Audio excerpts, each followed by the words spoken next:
আজকে এই অনুষ্ঠানটি প্রথমত দুটো বিষয়, এক 16ই ডিসেম্বর আমাদের বিজয় দিবস, এবং একই সাথে আপনাদের সাথে বহুদিন ছিলাম, 17 প্রায় 18 বছর আপনাদের সাথে ছিলাম, বাট আগামী 25 তারিখে ইনশাল্লাহ আমি দেশে চলে যাচ্ছি।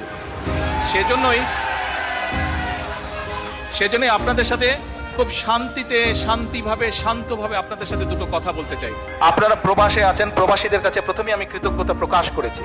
আমাদের যে স্বৈরাচারের বিরুদ্ধে আন্দোলন, এই আন্দোলনে প্রবাস থেকে বহু প্রবাসী বিভিন্নভাবে সহযোগিতা করেছে।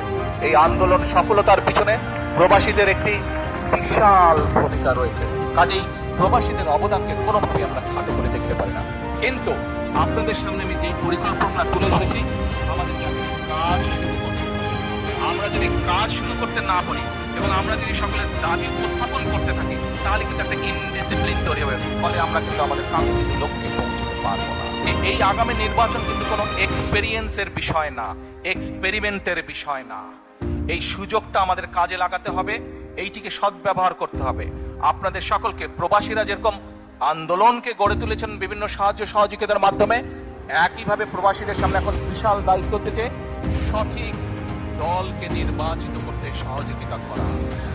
যেই দল সঠিক পরিকল্পনা নিয়ে আগামী দিনে দেশকে গড়ে তুলতে সক্ষম হবে, যেই দল আগামী দিনে সঠিকভাবে বাংলাদেশকে সামনে নিয়ে যেতে হবে। আমরা যদি একসাথে থাকি, ঐক্যবদ্ধভাবে থাকি, তাহলে আমাদের এই প্রিয় মাতৃভূমিকে কিন্তু আমরা সঠিক ডাইরেকশনে নিতে পারবো। আমি 1 বছর আগে আপনাদেরকে বলেছিলাম যে সামনে কিন্তু আমাদের কঠিন সময়, ষড়যন্ত্র থেমে নেই, এবং এই নির্বাচনও কিন্তু খুব সহজ নয়। আপনারা অনেকেই কিন্তু ব্যাপারটা এখন বুঝতে পারছেন। 1 বছর আগে যা বলেছিলাম সেটা কিন্তু হচ্ছে এখন। আমি আবারও বলছি, সামনের সময় কিন্তু খুব সুবিধার না। কাজেই সকলকে ঐক্যবদ্ধ থাকতে হবে। ঐক্যবদ্ধ থাকতে পারবেন? ঐক্যবদ্ধ থাকতে পারলেই আমরা আমাদের এই যে পরিকল্পনা বললাম সফল করতে পারবো। ঐক্যবদ্ধ থাকলেই আমরা আমাদের প্রত্যাশিত বাংলাদেশকে গড়ে তুলতে পারবো। ঐক্যবদ্ধ থাকলেই আমরা বাংলাদেশের জবাবদিহিমূলক ব্যবস্থা গড়ে তুলতে পারবো।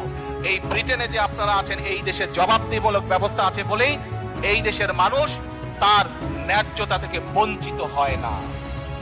ন্যায্যতা থেকে বঞ্চিত হয় না। বাংলাদেশের মানুষ বহু যুগ ধরে তাদের ন্যায্যতা থেকে বঞ্চিত হয়েছে। কাজে আসুন, বাংলাদেশের মানুষের ন্যায্য অধিকার যদি ফিরিয়ে দিতে হয়, যে কোনো মূল্যে আমাদেরকে কি করতে হবে? ঐক্যবদ্ধ থাকতে হবে। ঐক্যবদ্ধ না থাকার কোনোই বিকল্প নেই আমাদের। United we stand, divided we fall. কাজে এই